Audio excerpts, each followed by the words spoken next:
सखी संगी है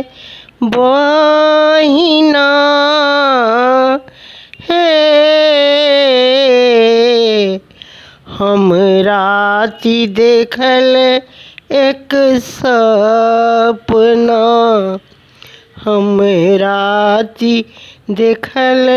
एक सपना सखी संगी हे बहिना हे हम राती देखल एक सपना हम राती देखल एक सपना जखन से देखल हर सपन माँ थर थर कापे बदन माँ हे बहिना थर थर कापे बदन माँ दूर की कहब हम बहिना हे हम राती देखल एक सपना हम राती देखल एक सपना हमरो साजन बर बूढ़ छथिन देखै में केहनो ने पाकल पाकल दाढ़ी बूढ़ के मुख में दांत एको ने मुख में दांत एको ने दूर की कहब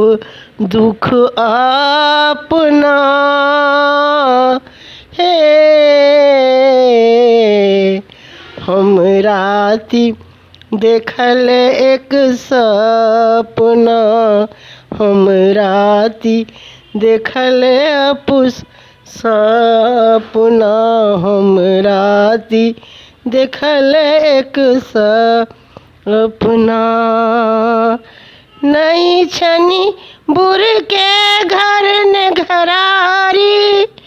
नहीं छनी किछु अपना नहीं छनी बुढ़ के घर ने घरारी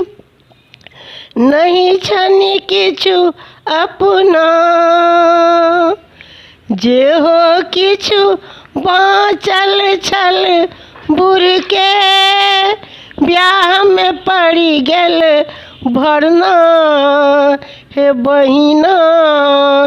ब्याह में पड़ी गेल भरना कतेक कहब दुख अपना कतेक कहब दुख अपना हे हम राती देखल एक सपना हम राती